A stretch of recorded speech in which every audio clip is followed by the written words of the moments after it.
O objetivo dessa metodologia é organizar.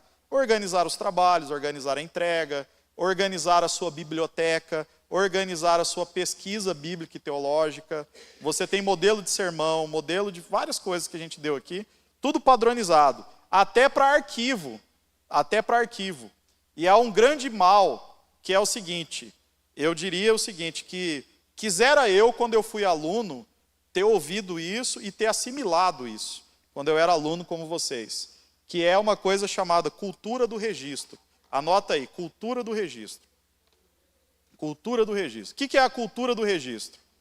É você começar a registrar a sua produção teológica. Entendeu? Porque é um pecado você toda semana estudar um tema de teologia para dar um estudo bíblico, para fazer um devocional, para pregar um sermão, né? Estuda uma tese inteira, faz uma pesquisa inteira e você depois não guarda esse registro. Entendeu agora? Se eu fosse de volta para o futuro, né?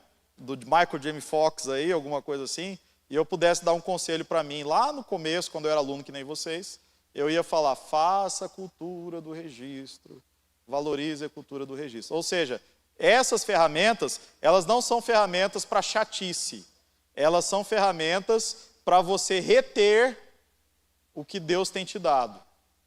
Né? Quando Jesus fez os 2 milagres da multiplicação dos pães, né? Na primeira ocasião, o que aconteceu? Num milagre, foram quantos cestos? E no outro? 7. Qual a diferença dos 2 milagres? Qual foi a diferença dos 2 milagres? Quantidade de pessoas? Não só. Tem uma... Então, o que mudou foi o Deus que faz o milagre? O que mudou foi a capacidade de retenção. Qual era a capacidade de retenção de um? 12 cestos. Qual era a capacidade de retenção do outro? 7. Você lembra do azeite da viúva? Quando o milagre cessou? Quando acabaram as vasilhas. Então, o problema não está no Deus ilimitado. O problema está na nossa capacidade de retenção. Interessante, né? Um teólogo chamado Hal Snyder, ele fala que o problema nos avivamentos está na nossa capacidade de retenção. Não no Deus que derrama sua graça e poder. Né? Nós não estamos preparados para reter o que Ele nos dá. Então, aí o que acontece? Você faz uma pesquisa bíblica, você faz uma leitura, Deus te dá uma mensagem, se você aprendeu a mensagem e pregou aquele dia, louvado seja Deus. A comunidade foi abençoada aquela semana. Agora, se você guarda o registro, quantas pessoas serão abençoadas de novo e de novo por esse registro? Guarda da forma que você puder e depois transforma em arquivo digital. Um exemplo, faz o esboço manuscrito, depois, se você não fizer, manda alguém fazer, manda alguém digitar. Depois, transforma isso no arquivo. Depois cria pastas e começa a guardar por temas. Depois por livros bíblicos. Depois quando vou passar 20 anos, você tem um acervo pessoal enorme de sermões, de estudos bíblicos. Por exemplo, eu comecei a fazer isso, meus irmãos, de maneira mais séria, há pouco tempo, no meu blog Horizontes Verticais. E eu já estou com 600 textos autorais meus. E agora eu contratei uma pessoa poderosa aí para digitar, que é a minha filha. Né? Aí ela quer receber mesada semanal, que é modelo americano, que ela me falou. Né? Ela quer receber o salário semanal. Eu falei que só entrego o salário se eu ver produção. Eu ouvi isso do Dr. David Corfield. Ele é um missionário americano, trabalha na CEPAL. Um dia ele foi lá na igreja de Cuiabá, na igreja central, ele falou o seguinte para nós. Quantos aqui creem que a Bíblia é a palavra de Deus? Levanta a mão. Aí eu vou perguntar para vocês, quantos creem que a Bíblia é a palavra de Deus? Muito bem. Quantos creem que a pregação fiel do Evangelho, ou o estudo bíblico fiel da palavra de Deus, como exposição da palavra de Deus, é Deus falando conosco por meio da palavra? Quantos creem nisso? Levanta a mão. Aí ele fala aqui.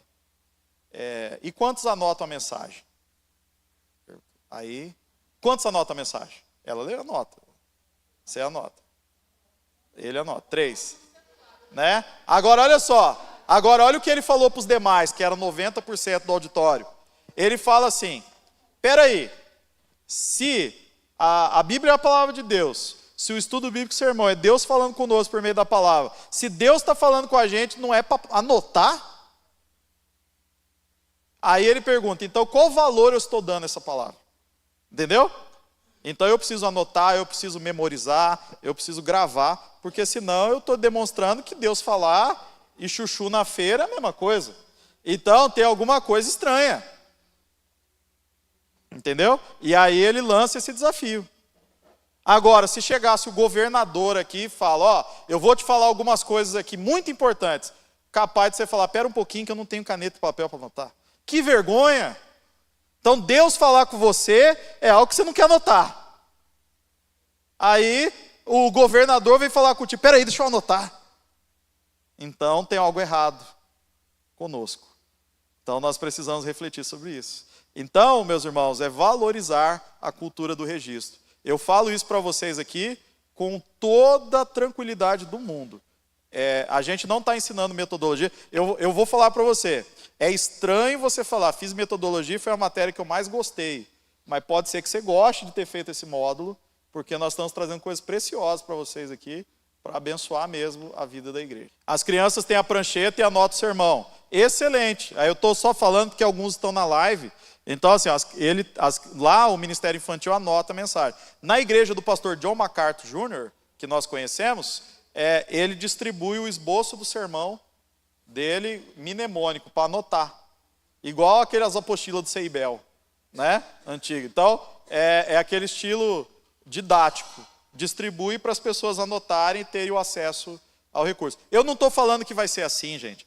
Por exemplo, tem igrejas que têm grupos familiares ou grupos pequenos. E aí agora nos grupos pequenos tem que discutir o sermão pregado domingo.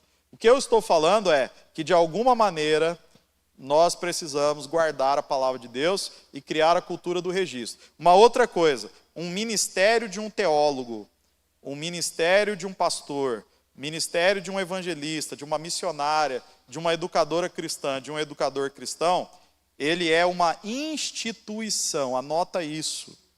O ministério de um teólogo, ministério de um evangelista, ministério de um pastor, ele é uma instituição. Ou seja, vai passar 20, vai passar 30, vai passar 40 anos, vai haver uma biblioteca a partir do que ele produziu.